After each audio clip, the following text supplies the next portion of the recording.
Random House Audio presents Love is the Best Medicine. What two dogs taught one veterinarian about hope, humility, and everyday miracles. By Dr. Nick Trout. Read for you by Jonathan Cowley. Author's Note. 30 years ago, as a wide-eyed, dumbstruck teenager, I helped resuscitate a lifeless newborn puppy, rudely dispatched into this world via caesarean section. For me, it was a pivotal event, an awakening, igniting a dream and ultimately a career as a veterinarian. Decades later, I can still be floored by the surge of excitement that struck me back then. Sometimes it can be brazen, like the fist-pumping thrill of deciphering a mysterious ailment.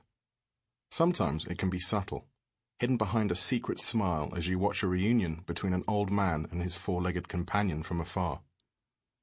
No matter what form it takes, veterinary medicine casts a spell, and I was hooked long ago. I love that whenever I least expect it, I will feel the familiar buzz that reminds me there is something magical about healing sick animals. In the 21st century, veterinarians can offer our pets advances in healthcare no less than, and in some instances, more cutting edge than our own.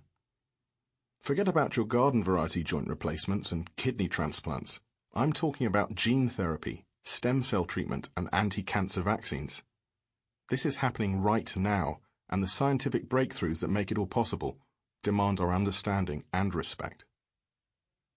At veterinary school, we become indoctrinated in the church of the scientific method, accepting the gospel according to rational thought and proven data. There is always a logical explanation. Serendipity has no place in our daily skirmish between life and death.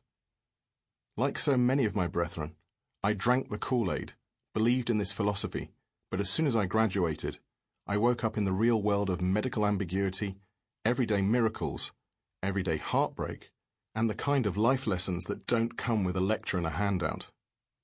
In my first book, Tell Me Where It Hurts, I tried to capture the pace, the rush, and the impact of all that is new in veterinary medicine, putting the reader on my side of the examination table, sharing the struggles and the joys of trying to heal animals. More importantly, I hope to convey one simple and prevailing truth, that for all the fancy technology and medical advances, what endures and what will always matter most is the intensity of the relationship between human and animal. We can label the emotional connection between pet and owner with an inadequate and cold phrase like bond, but for those of us humbled by the awesome responsibility of trying to keep the connection alive, perhaps we should call it as we see it. Fundamentally, our professional goal is to repair and sustain mutual love. Most of what follows is my attempt to document the undeniable strength of this love, to discover what makes it tick, and to reveal everything you will not find in veterinary textbooks through my encounters with some extraordinary humans and animals over a 2-year period. These pet owners were kind enough to take me beyond the dispassionate detail of a pertinent clinical history and reveal another side to their stories, helping me comprehend the intensity of the relationship they want me to restore. Their insight serves as a reminder that, for the most part, pet and owner come as a package deal, and the privilege of rendering care for animals has consequences far beyond the physical limitations of an ailing body covered in fur, feathers, or scales. At the heart of this book are the true stories of two animals, Helen and Cleo, and their remarkable humans. Read on, and you will appreciate that I am not playing favourites. There have been many easier cases to recount, tougher diseases sent packing, and successes that had me smiling for days. But I dare you to search your memories, filter for what really lingers, and come up with anything other than the highest highs and the lowest lows. These stories intersect at one point. From entirely different worlds their paths crossed because, independently, they sought medical attention from one veterinarian who happened to be me. Thankfully, though I may be integral to the plot, mine is at most a supporting role. The real stars of the show are easy to spot. Where possible, I have tried to maintain the chronology of the major events, my memory supplemented by medical records, interviews with colleagues, emails, letters, telephone and face-to-face conversations with owners. In many instances, I describe pertinent background and events surrounding these stories, based upon facts and the emotional circumstances as they were conveyed to me. This was never meant to be a commissioned biography, and as such it is influenced by my interpretation, taking the liberty to make inferences, to fill in the gaps with educated guesses, to envisage unrecorded conversations, all the while striving to build a story true to the essence and integrity of my characters, those on 2 legs and on 4. In some cases, the names of pets, owners, and veterinarians and any particular identifiers have been changed to ensure anonymity. In others, real identities remain. If life's journey is a continuous education and everything happens for a reason, then this is my attempt to share some of what I have learned.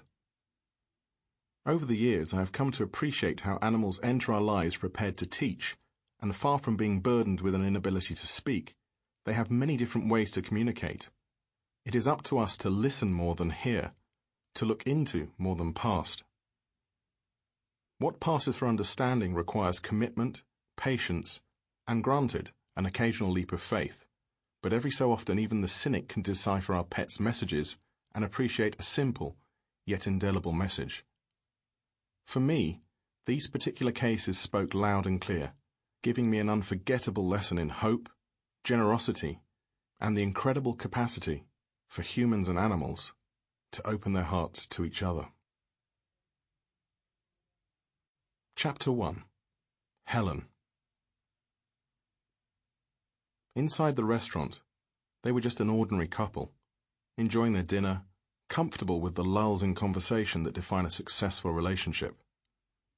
Yet Ben was tuned into everything unsaid, to the waves of distraction playing over Eileen's face, her refuge in the safety of neutral topics. His latest commission, an upcoming exhibition in California, the antics of their beloved Newfoundland dog, Dee Dee, patiently waiting for them to come home. He knew what was really on Eileen's mind, but at this stage in their marriage, he had learned his wife would talk about her troubles when the time was right.